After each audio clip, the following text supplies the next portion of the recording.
1 tahun yang lalu, saya mendapat beberapa permintaan untuk menghubungkan face recognition dengan microcontroller. Saya pikir awalnya kayak program AI yang kompleks gitu, itu dimasukkan langsung ke dalam MCU yang daya komputasinya kecil gitu. Tapi ternyata tidak. Ya kadang-kadang sih ada, tapi banyak kan enggak. Salah satu konsepnya ternyata cukup sederhana. Semisal ada MCU dengan sensor untuk mendeteksi pergerakan. Nah, di saat yang bersamaan, MCU juga ini bertugas untuk mengendalikan sistem mekanisme kunci. Nah, yang kalian kita mau, hanya jika MCU ini mendeteksi pergerakan, baru jalankan sistem face recognition. Ini artinya di sini akan ada 2 sistem yang berjalan secara bersamaan. Yang pertama adalah face recognition kita sendiri, dan juga ada sistem kontrol untuk MCU. Nah, AI ini kan berat. Kalau dipaksa jalan di MCU dengan daya prosesor yang kecil, seperti katakanlah ISP32 ini, pasti nggak akan se-efektif itu. Jadi harus kita buat secara terpisah. Di arsitektur yang kami berikan itu komputer yang akan handle bagian AI dan juga computer vision-nya. Sedangkan yang eksekusi di dunia nyata itu adalah MCU-nya. Kalau kalian belum tahu, arsitektur seperti ini dinamakan sebagai edge computing. Setelah kita dapat nih gambaran besarnya, yang pertama saya lakukan adalah membuat alur kerja programnya. Di sini kita bakal butuh beberapa alur. Yang pertama adalah alur face recognition itu sendiri, dan juga ada alur untuk konektivitas antara face recognition dan juga MCU kita. Dalam sistem ini saya mencoba 2 library. Yang pertama library face recognition, jadi nama library-nya itu beneran face recognition. Yang kedua adalah deep face, sebuah library face recognition yang diklaim ringan. Kita bakal coba bahas satu persatu dalam series ini. Tapi kalau kalian sendiri gimana? Pernah buat program serupa nggak? Gimana modelnya?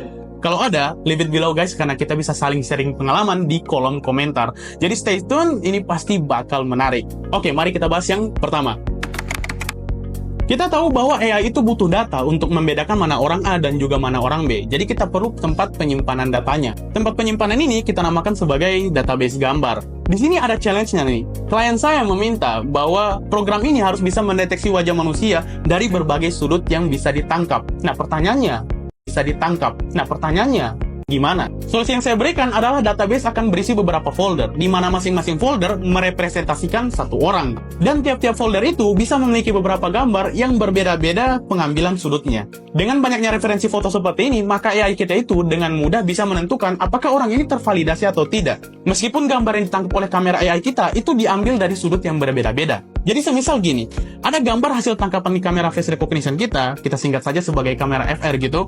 Gambar tersebut sebenarnya berisi gambar wajah orang A. Tapi dalam gambar ini, wajah si orang A ini agak menyamping. Jika dalam database hanya terdapat satu gambar untuk tiap-tiap orang, maka program AI kita itu bisa kebingungan. Tapi karena ada beberapa data dari sisi yang berbeda-beda, AI kita jadi punya referensi yang banyak dan akan menangkap gambar dengan persentase kemiripan yang paling tinggi. Dengan begini, walaupun data perbandingan orang pertama itu tidak dikenal sebagai orang A, akan ada data lain yang mengatakan bahwa ini benar-benar orang A. Jadi dia akan tetap dikenali sebagai si orang A. Kalian paham nggak sih? Nah, dengan strategi ini juga, kita bisa menambahkan variasi di dalam database gambar kita. Semisal kita menggunakan aksesoris kacamata. Jadi walaupun kita memakai kacamata, AI kita tetap dapat mendeteksi bahwa itu adalah kita. Data-data gambar ini kemudian akan kita latih dengan model yang sudah ada di internet. Nah, untuk saya sendiri, model pertama yang saya gunakan adalah model dari library kuno bernama face recognition. Kenapa saya katakan kuno? Ini kalau kalian lihat, terakhir update saja di tahun 2018.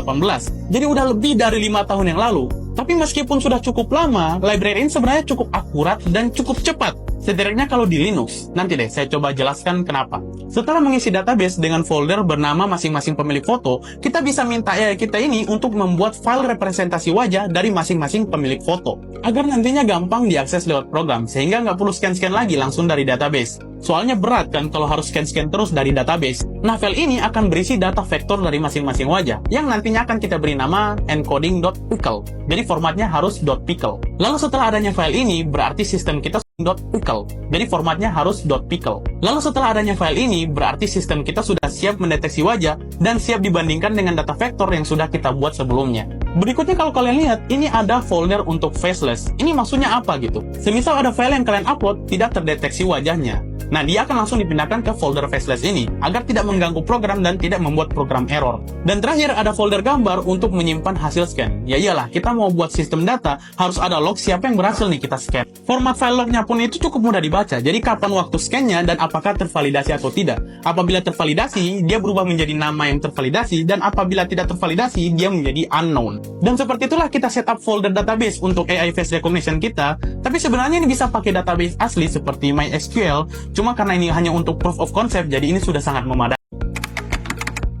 Untuk menghubungkan controller kita dengan server yang ada AI-nya, kita butuh jembatan penghubung nih. Nah, jembatan penghubung yang kita pakai itu namanya MQTT. Saya pakai ini karena protokol ini ringan dan dua arah, jadi memungkinkan komunikasi yang real time. Protokol ini memang sangat populer untuk IoT, jadi ya kita pakai saja. Di sini eksekusinya, baik MCU dan program AI kita tadi akan terhubung ke dalam sistem MQTT pusat yang disebut sebagai broker. Nah, broker ini nantinya akan meneruskan pesan dari dan ke siapa sehingga terjadi komunikasi real time dan dua arah. Berbeda dengan protokol HTTP, di mana dia bisa secara langsung, tapi harus melalui request client server, di mana server itu nggak bisa kirim data langsung ke klien, harus si klien yang minta datanya, sehingga mengharuskan request yang secara terus-menerus, sedangkan MQTT itu tidak perlu. Nah, supaya bisa berkomunikasi si MCU ini dengan komputer yang ada AI tadi, kita hubungkan melalui Wi-Fi. Dengan begini, setiap kali MCU mendeteksi pergerakan, maka pemberitahuan akan dikirimkan ke program face recognition kita melalui MQTT. Lalu setelah diverifikasi oleh program face recognition kita, program kita akan mengirimkan informasi ke MCU apakah perlu membuka kunci atau tidak. Dengan begini, sistem antara server AI kita dan MCU kita itu sudah bisa dijalankan.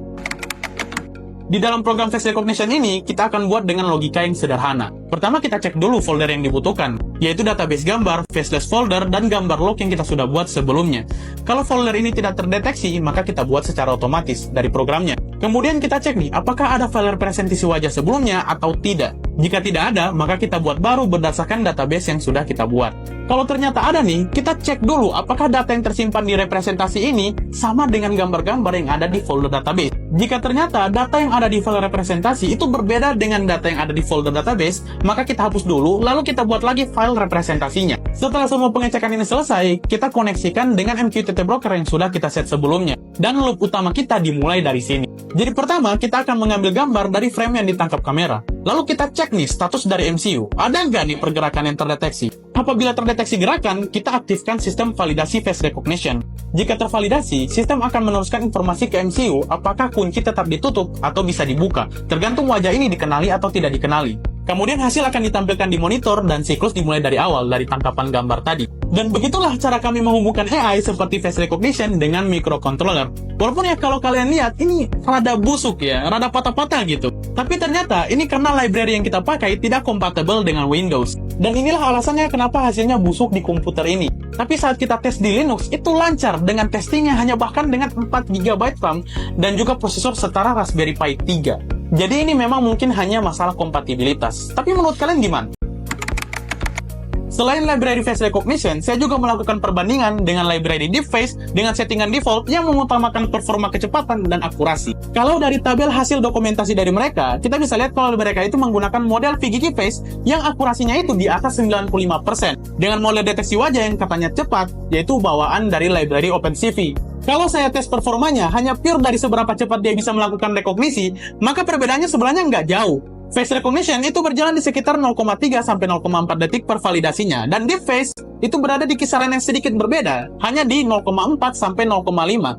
Jadi beda dikit lah. Tapi memang untuk real time, beda 100 millisecond itu cukup berasa. Dan minusnya, dia nggak bisa detect dan validasi saya kalau saya pakai kacamata. Jadi mungkin saya harus update gambar saya yang lagi pakai kacamata di database programnya. Tapi ini belum menjelaskan kenapa ada beda 100 millisecond-nya. Dan ternyata ini diakibatkan karena fitur optimisasi 1DNN. Ini fitur optimisasi tapi malah kok bikin nggak optimal gini. Kok nggak benar ya?